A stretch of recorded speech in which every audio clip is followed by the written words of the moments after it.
James Alefantis and his pizza parlor came under a lot of fire when the Podesta emails leaked.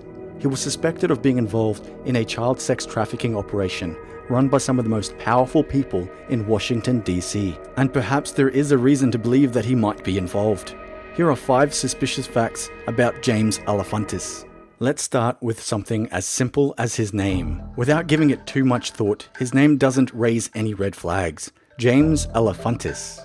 It wasn't until he was linked to child sex trafficking that people really started to look into his name. And without digging too deep, things were already beginning to look suspicious.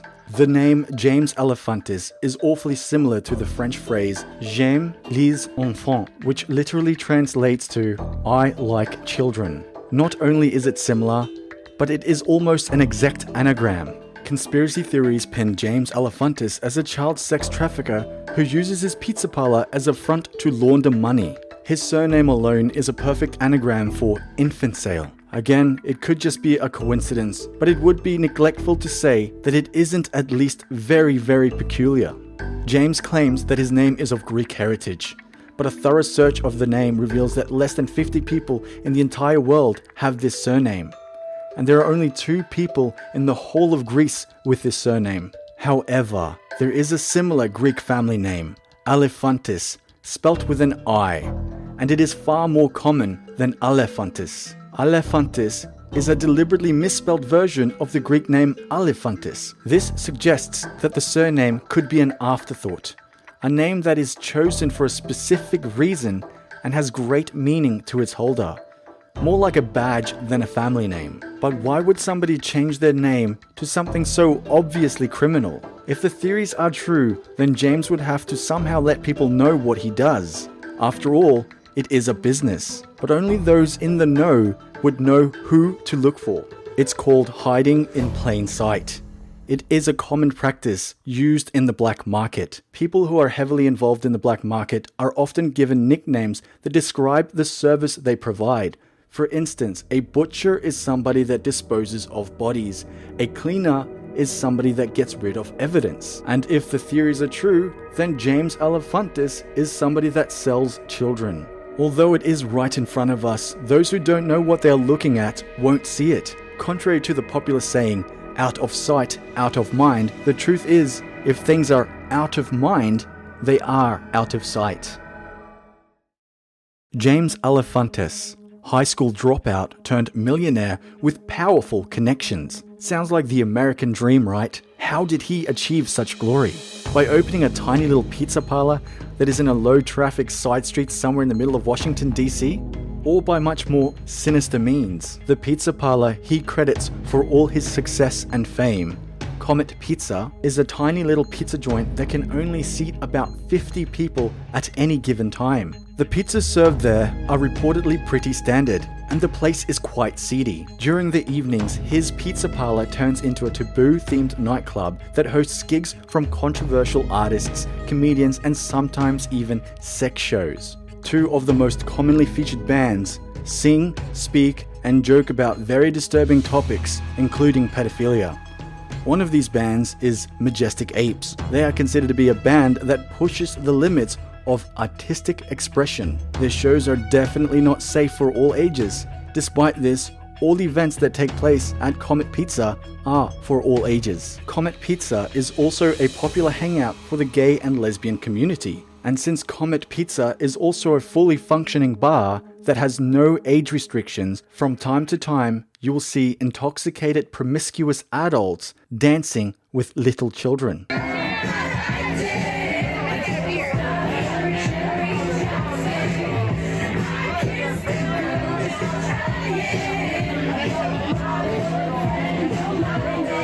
However, any business owner would know how hard that kind of wealth is to achieve, even owning a chain of stores, let alone one seedy pizza joint / nightclub. But Comet Pizza is doing surprisingly well and can afford to be selective of which customers they serve. Is it really crazy to assume that his pizza joint is a front for money laundering?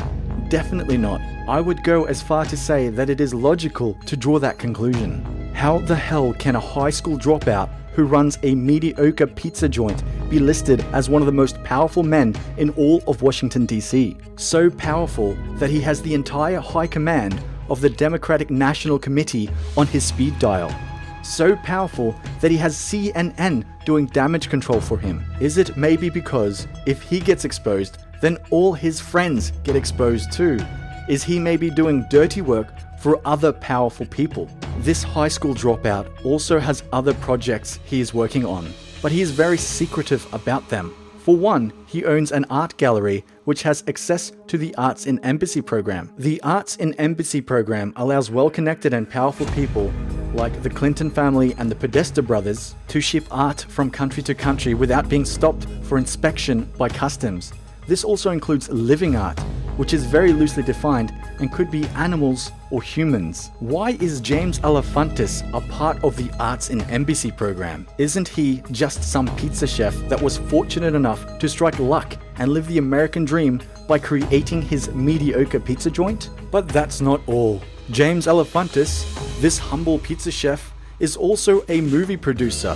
His latest so-called masterpiece is Chapel Perilous, or CP for short. It is a poorly written, directed and acted movie that won an award at the Sundance Film Festival. In a nutshell, the movie is about how we should embrace the evil that we all have inside us. The lead actor performs some ritual on a guy called Levi, which of course is just an anagram for the word evil. And at the end of the ritual, Levi grows horns which makes him resemble the Greek god Pan. As I discussed in my video about Peter Pan, Pan is the horned Greek god of carnal sin. He's a representation of man's animalistic and bestial side. The symbol of Pan is used as a celebration of sexual liberation and taboo fetishism. This includes pedophilia. Different manifestations of Pan can be found throughout many cultures and religions, but today he's more commonly known as Baphomet or Moloch. Baphomet is also used, albeit incorrectly, to depict modern-day Satanism, but the message represented by Baphomet is similar to that of Lucifer, and that is to rebel against the strict rules and morals of mankind. Baphomet is also sometimes represented by a crescent moon above a star, a symbol James Alefantis uses in his Comet Pizza sign. In the movie, after Levi transforms to Pan, the movie cuts to a young half-naked girl in a dark chamber. I don't think the message could be any clearer. I wonder why James Alefantis showed such interest in this movie. Why is he one of the producers? Believe it or not, indie productions are often used for money laundering. And if the theories are true, then James Alefantis is sitting on a wealth of illegal money which he needs to launder through certain channels. But his most sinister project of all is his unlisted museum. He is so secretive about this museum that he has threatened to kill people for just investigating. But more on that later. Just to recap, let's take a look at some of James Alefantis' projects. Comet Pizza, Comet Ping Pong, Chapel Perilous. There seems to be an ongoing theme. A man that owns an art gallery and a museum surely must be an art lover, and James Alefantis indeed is an avid lover of art. However, his taste in art is quite controversial. James Alefantis' favorite artists are known for painting extremely disturbing and graphic pictures of child abuse and even sacrifice. Before the whistle was blown on the Pizzagate theory, Comet Pizza had some very disturbing paintings up on its walls. Paintings of adults holding the severed heads of naked children.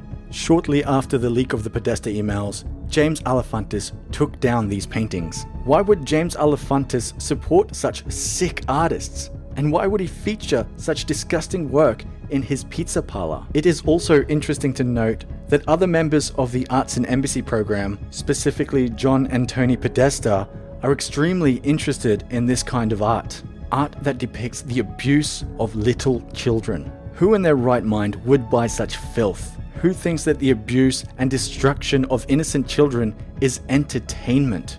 John and Tony Podesta and James Alefantis do, and they are all close friends. Isn't this already extremely suspicious? Is it wrong to assume that James Alefantis is somehow very interested and maybe even involved in these kind of activities? James Alefantis strongly teases that he indeed does love children and that he works in child trafficking on his Instagram page. Before the Podesta email leaks, his Instagram was open to the public, and what people could see on his profile was shocking. His profile picture is the statue of Antinous. Antinous is the ancient Greek poster boy for pederasty. Pederasty is the act of sexual relations between a male adult and a male child. In Greece, pederasty was considered a part of the culture of elite societies. It was considered a coming-of-age tradition where socialite men would pick young, lower-class boys which they would mentor, but the boys would have to completely surrender as sexual slaves to these men. By using Antinous as his profile picture, James Alefantis is clearly showing that he stands with adult and children sexual relations. And considering that James is a homosexual, Antinous is clearly the symbol he would choose to show his support. After all, James Alefantis is one of the social elite. There is also a picture of Pan posted on his Instagram with no context, but there is one comment on that picture left by somebody saying how Pan reminds them of James Alefantis. So the Greek god of pedophilia reminds people of James Alefantis. It gets even darker. There is a picture of an infant sucking on a wad of cash, a picture of a baby doll with a price tag, and a description saying that the real thing is a lot cheaper. A picture of a baby in a shopping basket, a picture of a little girl bound to a table, and pictures of graphic art depicting child abuse and very sinister comments that hint at child abduction and trafficking. There is even one picture that is taken at his art gallery, which shows a man standing beside a pornographic image, which is allegedly uncensored child porn. The picture shows an adult male penetrating what some consider to be an underage female. The next picture also has no context, but after looking into James Alefantis a bit, we can clearly see a theme and can add context to the image using our logic. The picture is of what appears to be a walk-in fridge. It doesn't raise any red flags at first because this guy does own a pizza parlor, so it would make sense to install a walk-in fridge. But this walk-in fridge is not at the pizza parlor. It is at another location, and a comment posted by one of James Alefantis' friends says, #killroom. What the hell? Am I right? With everything we know, we'd be crazy not to investigate. And one person actually did. He found out where this kill room is, and it nearly cost him his life. James Alefantis owns a museum, but he does not want us to talk about this museum, or even know that it exists. It is not open to the public, and is creepily close to a kindergarten and a playground. The kill room or walk-in fridge we saw posted on Instagram is inside this building, as proven by a YouTuber named Ryan. However, shortly after his discovery and uploading the video to YouTube, he received death threats from the owner, James Alefantis. These are the text messages from when we got off of our phone call. When we left the phone call, I had told him that I was going to delete the video, and the first thing he texted me back was just the Pegasus shit. Figure out how to do it, no waves. So what he meant by that is like he doesn't want people thinking there's any fishy reason that the video got deleted. So he wanted me to figure out a way to get rid of it without causing any more questions. I was still freaking out, so I said, I'm a super reasonable guy, you don't have to scare me like that. Then he sent me a picture of me and my girlfriend and said, cute. Now, I knew this was him threatening me and trying to scare me, but I went ahead and said, is that you being nice? Trying not to fall into his little trap, but he said not yet, so call quick, then I can go to bed with less worries. I let him know the mods deleted the post off vote and that I'd call him in 5 minutes. And he said everything they say about me is true, except I don't like kids at all. And he says, and I don't really want to hear about you again from anyone. Good night, Ryan. And I said, I'm telling you, I'm done. This is way too real.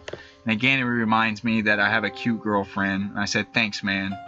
Then he says XO, and he sent me 2 ping pong paddles, some kind of kissy lips, some painted nails, and some money.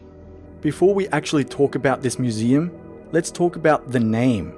It looks like James has an obsession with Greek mythology. This building is called Pegasus Museum. Pegasus is the symbol for unbridled artistic expression. Pegasus likeness is usually used to symbolize the protest of censorship in art. And now we know what James Alefantis considers art. But why the hell would this museum need a fridge? And why is it closed to the general public? What kind of art is this museum storing? If it has cold rooms and walk-in fridges, it must be perishable art. James Alefantis is a member of the Arts and Embassy program, a program that allows him to import and export living art and bypass international customs. This museum is also built on top of an abandoned DC catacombs. Alefantis' properties, Comet Ping Pong, Transformer, and Pegasus museums perfectly align with newly discovered tunnels. That's the headline of this post on Vote. So all these properties hover over Dr. Dwyer's catacombs. Now think about that for a second. And think about this picture here. Let us noodle on it for a second. All of James Alefantis' properties perfectly align with what we know about the newly discovered tunnels. This user even punched in Pegasus Museum, and it was a perfect match to the locations of Dr. Dwyer's tunnels. The underground catacombs stretch all the way from the museum owned by Alefantis down to his pizza parlor.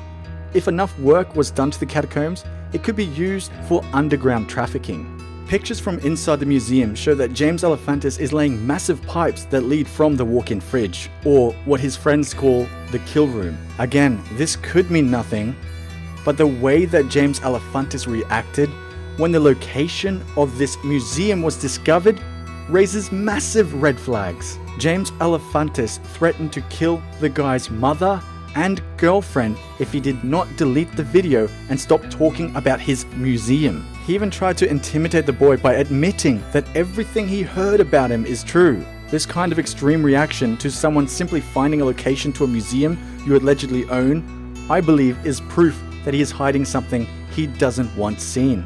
Is James Alefantis involved in child sex trafficking? Either way, I can't say.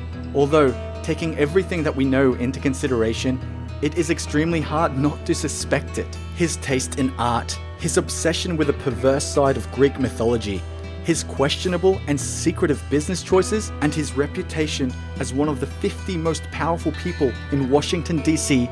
for being just a fucking pizza boy. So, James Alefantis, if you are watching this, can you honestly blame people for suspecting that you're involved in child sex trafficking? I would love to offer you the chance to come on here and explain this to everyone. But I just don't see how you can, because how the fuck can half of this shit be explained? I'm Mr Gunk. Thank you for listening. Goodbye.